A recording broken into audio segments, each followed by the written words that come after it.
फिर से हम वहीं आ गए जहां से छत्तीसगढ़ में शुरू हुए थे। हाँ हाँ, यहीं से शुरू हुए थे, यहीं आ गए। 3 साल हो गए, 3 साल हो गए ना। 3 साल पहले यहीं शुरू हुए थे, लौट के बुद्धू घर को आए।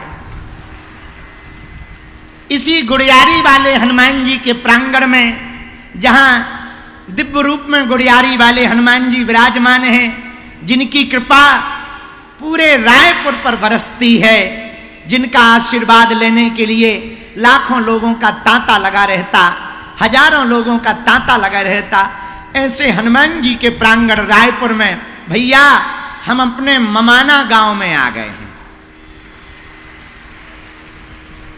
हम तो भैया छत्तीसगढ़ के भांचा हैं, भांचा। पूछो कैसे? अरे पूछो। चंद्रखुरी, मैया कौशल्या का धाम, राम जी। तो देखो नाता एकदम ठीक ठाक है कि नहीं? हमको बहुत प्रसन्नता है हनुमान जी की कृपा से। यही वो जगह है, यही वो पंडाल है, यही वो ग्राउंड है जहां से हुंकार भरी थी, तुम मेरा साथ दो, हम तुम्हें हिंदू राष्ट्र देंगे।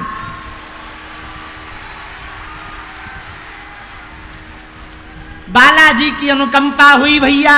फिर से अच्छा अद्भुत बात यह है, जगह भी यही है जहां कथा हुई थी, और इस बार भी वहीं रुके जहां पहले रुके थे। बस करवाने वाला जजमान बदल गया। पहले तिवारी जी थे, हैं? मंडल के द्वारा हुई थी कथा पहली वाली, और कि बसंत ही ने करवाई थी मंडल के द्वारा। और अब जो है इस साल हनुमान जी ने कृपा की, दूसरी बार हमारे बड़े ही प्रिय और अपने जीवन में एक ऐसा कार्य करने वाले, सदैव कथा करवाते ही रहते हैं, ऐसे बसंत ने कहा, श्री बसंत जी ने कहा, गुरुजी गुड़ियारी वाले हनुमान जी को आप आके फिर से कथा सुना जाओ। हनुमान जी की अनुकंपा हुई और हम पुनः आए। ऐसे गुड़ियारी वाले हनुमान जी के चरणों को प्रणाम कर रहे, छत्तीसगढ़ की माटी को प्रणाम कर रहे। छत्तीसगढ़िया सबले बढ़िया। हमारा तो बड़ा प्रेम है छत्तीसगढ़ से। हम जब भी धाम पर अकेले बैठते हैं, तब कुछ करें या ना करें, एक गीत जरूर गा लेते हैं, चोला माटी के है राम। हाँ, बड़ा आनंद आता है। बल्कि शुरुआत में हमें आधा समझ में नहीं आया, पर गाने में पूरा आनंद आया, अब पूरा समझ में आने लगा है। तो भगवान की बड़ी कृपा भैया। छत्तीसगढ़ का प्रेम अभूतपूर्व है। छत्तीसगढ़ के स्नेह को कदापि नहीं भूला जा सकता। और सच में महतारी ही है छत्तीसगढ़। यथा नाम तथा गुण। आज पहले ही दिन अपने राम लेट हो गए। हमारी चील गाड़ी उड़ने में देरी हो गई। हम मध्य प्रदेश के भिंड मुरैना में थे, ग्वालियर से हमको आना था। वहां पर बुढ़ापे का शरीर है, तो आने में देरी हो गई। रास्ता में लगभग 20,000 लोग थे, 30 किलोमीटर में मुरैना में। आते आते एयरपोर्ट आते आते 30 किलोमीटर में 3 घंटा लग गया। 1.5 से 2 घंटा तो पूरा ही लग गया पक्का। फिर उड़ नहीं पाई हवाई जहाज, इसलिए लेट हो गए। कल से हम टाइम पे आ जाएंगे।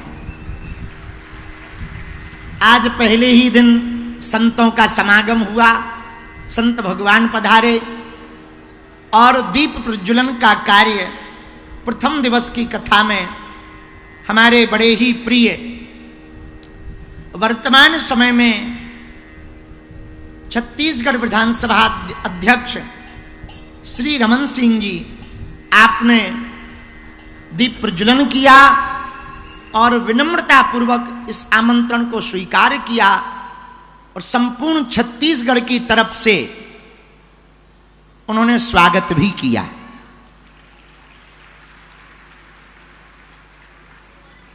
हनुमान जी की बड़ी दया है। पूरे छत्तीसगढ़ के लिए हम बालाजी से प्रार्थना कर रहे, ऐसे ही हनुमान जी की कृपा बनी रहे। दोनों तीनों पंडालों में, इस तरफ बगल में, पीछे, ये पंडाल में तो 4 पंडाल लगे हैं कि 3 लगे? 4। अरे जय हो छत्तीसगढ़िया, वाह वाह वाह। चारों पंडालों में लोग जहां जहां विराजमान हैं, आपके हृदय में जो राम जी विराजमान हैं, हम उनके चरणों को प्रणाम करते हैं। बोलो हनुमान जी महाराज की, बागेश्वर धाम की, दादा गुरु जी की। भगवान की बड़ी कृपा, हनुमान जी का चरित्र सुनाने का शुभ अवसर हमको मिला है। आहा, बड़े भाग मानस तनु पावा, सुर दुर्लभ सद ग्रंथ गावा। बड़े भाग्य से मनुष्य तन मिलता है भैया। मनुष्य तन मिलना बहुत कठिन है। एक बात बोले, कह दो बोलो, अरे जोर से तो कहो। सुनो, जिंदगी में आपने जो मनुष्य तन पाया ना, इस पे इतराओ, विचार करो। आप भैंसिया बने होते तो क्या होता? कहीं बंधे होते, हाँ या ना? घोड़ा बने होते, कहीं नच रहे होते किसी की शादी।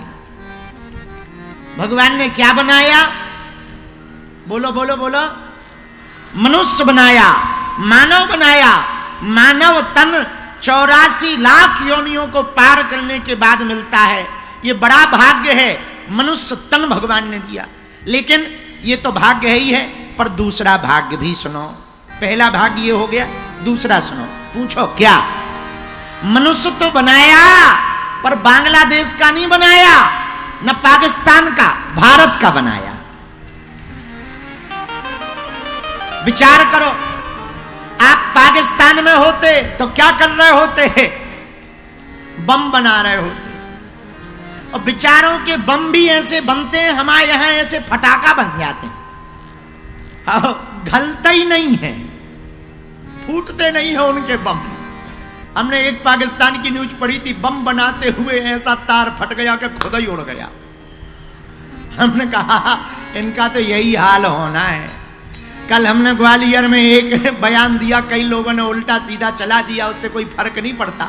हमने ये कहा भाई, पाकिस्तान में आर्मी के खिलाफ मोर्चा खोल दिया। हमने कहा पाकिस्तान के पास बढ़िया मौका है, घर वापसी कर ले, वापस भारत में मिल जाए। अब बेटा बाप से नहीं मिलेगा तो क्या अंकल से मिलेगा? क्या गलत कहा? तो विचार करो, पहला भाग्य मनुष्य तन बनाया, बोलो हाँ या ना? पर दूसरा भाग्य क्या? भारत का मनुष्य बनाया। कहां का? बोलो बोलो बोलो। अच्छा विचार करो, चाइना के बने होते, छोटी छोटी सी आंखें, छोटा सा एक फोटो कॉपी जैसा चेहरा। मतलब चाइना वालों को देखकर ये लगता है कि ब्रह्मा जी ने दे फोटो कॉपी पे फोटो कॉपी कर दी। हाँ, एक बार हमने लॉकडाउन में चाइना वालों का चैनल देख लिया, हमारा तो दिमाग ही खराब, समझ ही में नहीं आ रहा था कि पूरी फिल्म में हीरो कौन है। वही विलन लगे, वही हीरो लगे, वही बिटिया को बाप लगे, और वैसे ही पड़ोसी लगे। अरे हमका सब एक थे। तब हमें रात को यही समझ में आया कि ब्रह्मा जी ने चाइना वालों को फोटो कॉपी मसक दिया है। अच्छा विचार करो, चाइना के बने होते, दे फोटो कॉपी पे फोटो कॉपी, छोटी छोटी आंखें कर रहे होते, चिंग चांग चांग चांग चमा चांग। पर भगवान ने कृपा किया कि पहला भाग्य मनुष्य तन दिया, पर दूसरा भाग्य क्या? भारत जैसा वतन दिया है। रुको रुको रुको, जल्दी में ताली मत बजाओ, रुको। पहला भाग्य मनुष्य तन, दूसरा भाग्य भारत जैसा वतन, और तीसरा भाग्य सनातन जैसा धर्म मिला है। ऐसा सौभाग्य होने के बाद मनुष्य तन पाकर, भारत जैसा वतन पाकर, सनातन जैसा धर्म पाकर यदि आप भगवान की कथा ना सुन पाए भैया, तो उससे बड़ा कौन उल्लू नहीं है। क्यों? बड़े भाग पाइए सत्संगा, बड़े भाग्य से मनुष्य तन भी मिलता और बड़े भाग्य से सत्संग भी मिलता। बोलो सीताराम। सुनो, कथा में सबको आने नहीं मिलता है। ना ना ना, पूछो क्यों? यदि सबका ही बेड़ा पार हो जाएगा तो नरक की दुकान बंद ना हो जाएगी। हाँ, बोले कथा में कौन आता है? बोले सुनो, आहा, कथा में जिसको राम जी बुलाते हैं वही आता है।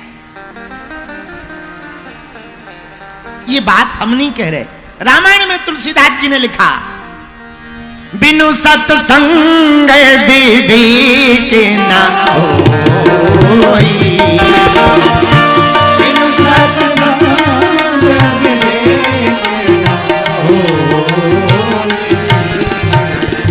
राम कृपा बिनु सुलभ न सोई।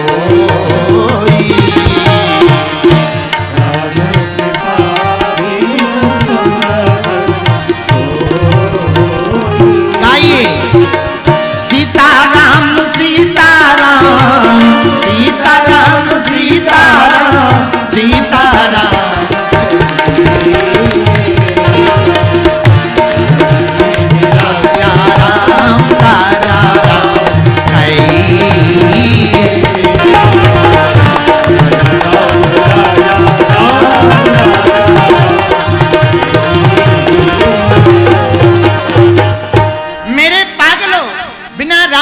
कृपा के सत्संग का मिलना मुश्किल है। जिनको भी सत्संग में आने का मौका मिला समझ जाना, तुम नहीं आए, तुम्हें तुम्हारे राम जी ने बुलाया है। सुकृत पुण्य उदय हुए। चौथी बात सुनो, इतना भाग्य तो आपका हो ही गया। अब जो कथा सुन रहे तुम कान खोलकर भैया सुनो। एक साधु थे, महात्मा, नदी के किनारे बैठे थे। एक हमारा चेला है, आजकल रायपुर में ही रहता है, नाम है चंगीलाल। रायपुर का हमारा चेला चंगीलाल महात्मा के पास गया। महाराज, नदी के किनारे आप कल से बैठे हुए हो, क्या बात है? नदी पार करनी है या साधना कर रहे हो? महात्मा बोले, भैया नदी पार करनी है। महाराज, पानी बहुत है, नाव ले आए, नाव पर बैठ जाओ, पार हो जाओगे। महात्मा बोले, भैया हम नाव का इंतजार नहीं कर रहे, हम तो इस बात का इंतजार कर रहे कि कब नदी का पूरा पानी बह जाए फिर हम पार हो जाएं। सेठ जी बोले, महाराज। चंगीलाल बोला, गुरु जी नदी का पानी आप कई जन्म ले लो, ये बहुत बड़ी नदी है, कभी पूरा नहीं बहना है। थोड़ा कम होगा फिर बरसात आएगी, फिर बढ़ जाएगा। नदी का पानी कम नहीं होना है, ये निरंतर चलता ही रहेगा। महात्मा बोले, यही तो हम तुम्हें समझाना चाह रहे। सेठ जी बोले, क्या?